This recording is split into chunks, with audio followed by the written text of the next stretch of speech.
From the CyberHub bunker and studio, you're tuning in to the CyberHub Podcast. And now for your host and CISO, James Azar.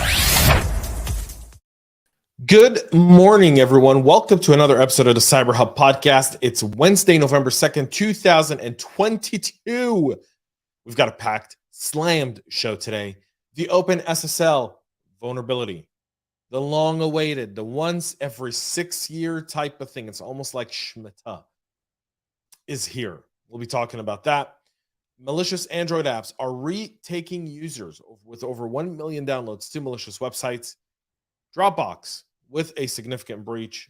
Microsoft and ransomware news all on this morning's show. So don't go anywhere. Make sure you subscribe. Follow us on your favorite podcast listening platform, cyberhubpodcast.com. Here's my double espresso this morning. Coffee cup cheers, y'all. Someone messaged me yesterday that said one sip, everyone knows the rules. If you guys like Dave Portnoy, you know exactly what that is. So I had my one sip, everyone knows the rule. Delicious espresso. Let's get into the OpenSSL vulnerability that's been downgraded from critical to high. The OpenSSL project on Tuesday announced the release of the OpenSSL 3.0.7.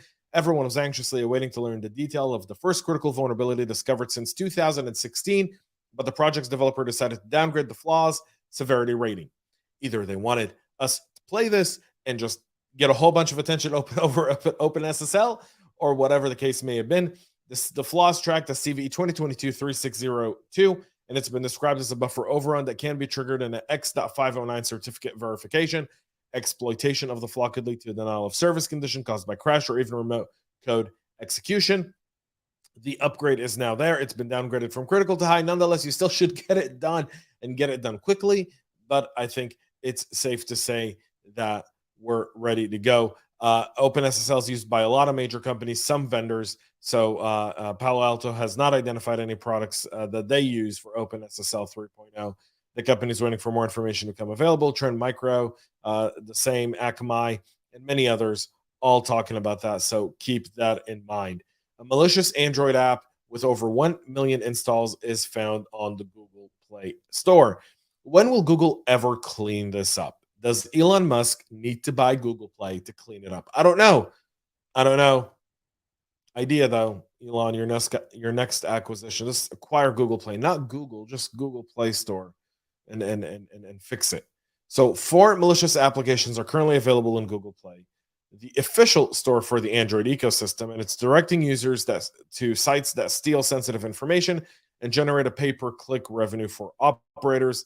Some of these sites offer victims to download fake security tools or updates to trick users into installing the malicious file manually. At the time of publishing, the apps were still present on Google Play under a developer account called Mobile Apps Groups and have a total install count of more than 1 million.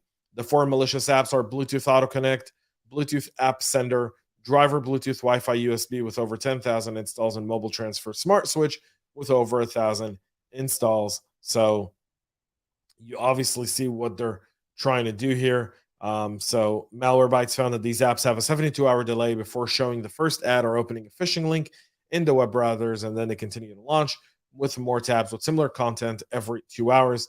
The idea here, by the way, the 72-hour wait window is actually really brilliant by the threat actors, because people download apps all the time. A lot of people download apps like I drink coffee, like you might, do whatever you enjoy to do.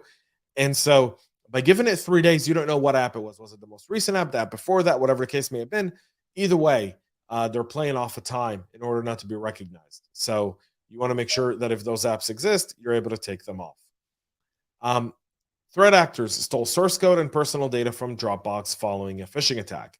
Yesterday, DropBox revealed it suffered a data breach where malicious actors gained access to some source code and personal information belonging to employees and customers. The file hosting giant said it learned about the breach on October 14th after being alerted by GitHub a few weeks earlier. GitHub had warned some of its users that they're being targeted by a campaign impersonating the CI/CD platform Circle CI in an effort to obtain credentials and the two-factor authentication codes. Dropbox was targeted in the similar attacks, and the attackers were sending phishing emails to multiple employees, directing them to fake Circle CI websites set up to harvest their credentials and one-time passwords for MFA. The attack was successful, and the hackers managed to access one of DropBox's GitHub organization, from which they copied 130 different code repositories. Those repositories included our own copies of third-party libraries slightly modified for use by DropBox, internal prototypes, and some tools and configuration files used by the security team. Importantly, they did not include code for our core apps or infrastructure. Access to those repositories is even more limited and strictly controlled according to DropBox. DropBox said the hackers phished a one-time password generated by employer hardware authentication keys. And so that was that. More on that story as it continues to develop, but there's DropBox. Microsoft is patching an Azure Cosmos DP flaw leading to remote code execution. A missing authentication check vulnerability in Azure Cosmos DP could have allowed an attacker to execute arbitrary code remotely, according to Orca.